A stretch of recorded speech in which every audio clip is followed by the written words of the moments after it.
اسلام آباد کی جو اس وقت میں خاص طور پہ کل ایک واقعہ ہوا، اس واقعات کے بعد سے اٹھنے والے اہم سوالات ہیں، سنگین خدشات ہیں سیکیورٹی کو لے کر۔ کیپٹل پولیس ہے، اسلام آباد کیپٹل پولیس، اس کی پرفارمنس کے اوپر، وہاں پر جو سنیپ چیکنگ ہے، جو پولیس کا نظام ہے، ان تمام چیزوں کے اوپر بہت سے سنگین نوعیت کے سوالات اٹھ رہے ہیں کہ آخرکار جو اسلام آباد کے اندر سیکیورٹی کا نظام کل ایک تاجر کے قتل کے بعد اس پہ بڑے سنگین خدشات کا اظہار اوورآل آپ کی جو جرنلسٹ فریٹرنیٹی ہے، سوشل سول آپ کی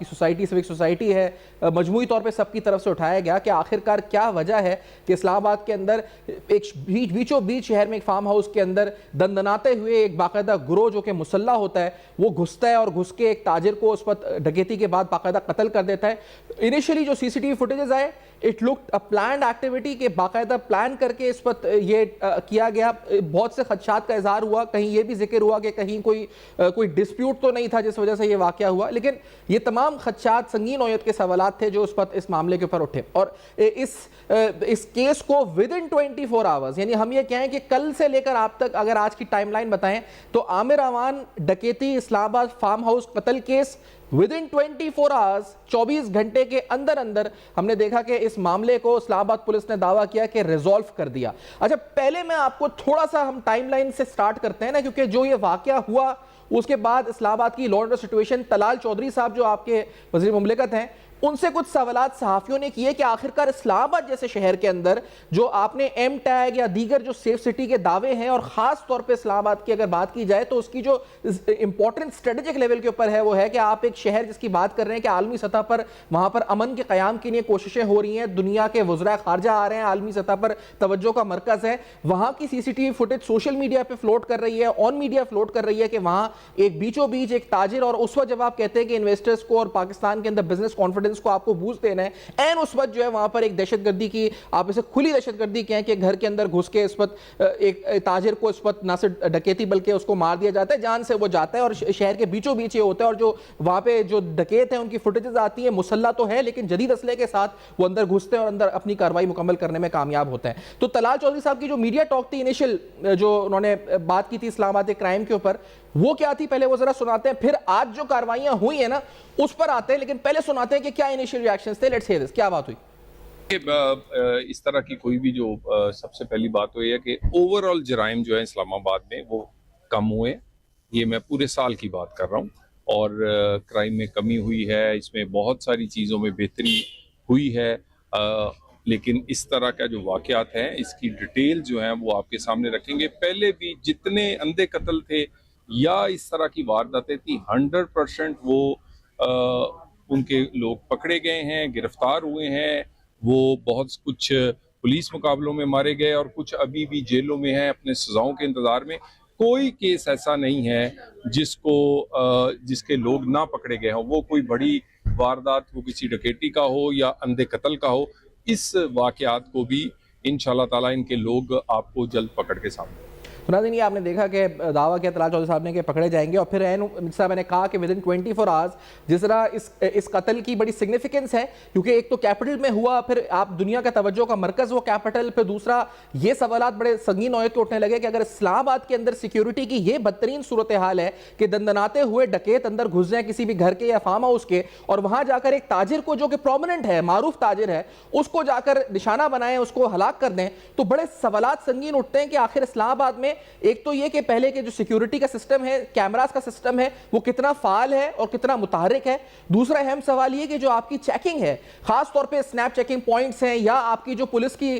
جو رینڈم اس وقت موومنٹس ہوتی ہیں وہ دیکھنے کے لیے کہ کہیں کوئی مشتبہ شخص تو نہیں آ رہا، کہیں کوئی سسپیکٹ تو نظر نہیں آ رہا، تو وہ کتنی مؤثر ہیں، یہ بڑے سوالات اٹھنا شروع ہو گئے۔ پھر یہ بھی کہ ریسنٹلی ایم ٹیک کے حوالے سے جو گورنمنٹ کی پالیسی ہے، وہ پالیسی میں تو ہم توقع رکھ رہے تھے کہ یہ سب چیزیں گرفتار ہوں گی، اور جس طرح میں نے کہا کہ کیپٹل کے اندر تو وی ور ایکسپیکٹنگ کہ بہت زیادہ جلدی اور متحرک طریقے سے ایکشن ہوگا اور ایسی چیزوں کو پریونٹ کیا جائے گا۔ گرفتاری تو ہو گئی ہے لیکن آئندہ کے لیے پریونٹ کیا جائے گا کہ ایسے واقعات دوبارہ سے اسلام آباد شہر یا پاکستان کے کسی بھی شہر میں نہ ہو۔ ہاں خاص طور پہ اسلام آباد میں کیپٹل کے اندر جہاں باقاعدہ وفاقی حکومت وہاں دعویٰ کرتی ہے سیف سٹی اور دیگر حوالے سے، تو یہ سارے سوالات اٹھے۔ طلال چودھری صاحب نے آج جو ایک پریس کانفرنس کی، انہوں نے عامر امان جو قتل ہے اس سے متعلق تفصیلات بھی بتائی اور گرفتاری کا اعلان بھی کیا اس گینگ کی۔ عامر امان صاحب کے متعلق جو طلال چودھری صاحب نے گفتگو کی ہے کہ کیا کس طرح ہوا، کیا واردات تھی، ذرا سنتے ہیں آپ کو۔ لیٹس سی دس۔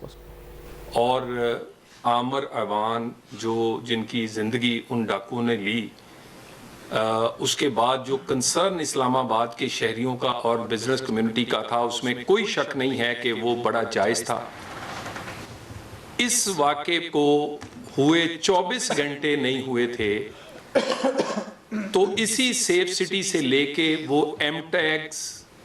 کی ٹیکنالوجی جو ہم نے انٹروڈیوس کروائی ہے، اس سے لے کر جو پولیس کی پروفیشنل ابیلٹیز ہیں، وہ ساری چیزیں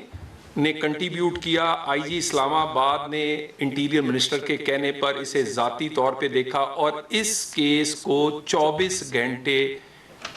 سے بھی پہلے وہ تمام ملزمان جنہوں نے یہ ایک افسوسناک واقعہ کیا وہ گرفتار ہوئے، اور اس میں جو گرفتار ہوئے ہیں اس میں منصور خان گینگ ہے۔ یہ منصور خان گینگ جو ہے یہ بلٹ پروف جیکٹ والا گینگ مشہور ہے، کے پی سے اس کا تعلق ہے۔ جہاں یہ رہتے تھے وہاں کی لوکل پولیس بھی جانتے بوجھتے ہوئے بھی نہیں جاتی تھی، اس قدر یہ خوفناک اور خطرناک تھے۔ یہ بلٹ پروف جیکٹس اور بلٹ پروف کے نام سے یہ مشہور تھے۔ اس میں افغانی بھی شامل تھے اور اس میں دوسرے لوگ بھی شامل تھے، جس کی تفصیلات ابھی آپ کے سامنے آئی جی صاحب رکھیں گے۔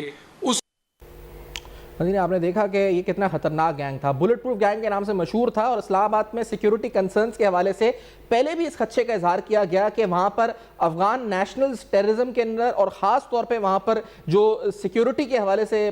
خدشات ہیں اس میں انوالوڈ ہیں۔ یہ واقعہ اس نے پھر سے دوبارہ ان خدشات کو جنم دیا۔ پھر طلال چودھری صاحب نے بیان کیا کہ کس طرح safe city M tech technology کا استعمال کرتے ہوئے پولیس ایکٹیویٹ ہوئی۔ اس گینگ کی خصوصیات انہوں نے تو بتائیں، لیکن آئی جی صاحب نے بتائیں اور بتایا کہ کس طرح سے یہ گینگ بلٹ پروف گینگ کے طور پہ مشہور تھا۔ منصور خان گینگ ڈکیتیوں ملوث تھا، تعلق خیبر پختونخوا سے تھا، اسلام آباد آ کے واردات کرتے تھے، اور کس طرح ان کا ایک خوف تھا۔ آپ یہ اندازہ لگائیں کہ خوف تھا کہ بیچوں بیچ کیپٹل میں آ کے اسلام آباد میں اور وہاں آ کر اپنی کاروائیاں جو ڈکیتی کی کرتے تھے اور اس کے بعد یہاں سے آرام سے اس وقت نکلنے میں کامیاب ہوتے تھے۔ یا جو منصور خان گینگ تھا اس کا ایک رعب و دبدبہ تھا اور ایک اس وقت خوف کی علامت جو ہے بن چکا تھا۔ اس کے خلاف کامیاب کارروائی ہوئی۔ آئی جی اسلام آباد نے بھی اس پر ایک سٹیٹمنٹ ایشو کری، اس گینگ کی خصوصیات بیان کی کہ گینگ کیا تھا، کتنے ممبران تھے، اور خاص طور پہ آپ اس اینگل کو ذہن میں رکھیں کہ اس گینگ کے اندر 2 ایسے اشخاص پکڑے گئے یا ایسے اشخاص پکڑے گئے جن کا تعلق افغانستان یا افغان نیشنلز تھے۔ جو آئی جی صاحب نے سٹیٹمنٹ دی ہے، پہلی جو اس گینگ کے بارے میں تفصیلات بیان کی ہیں،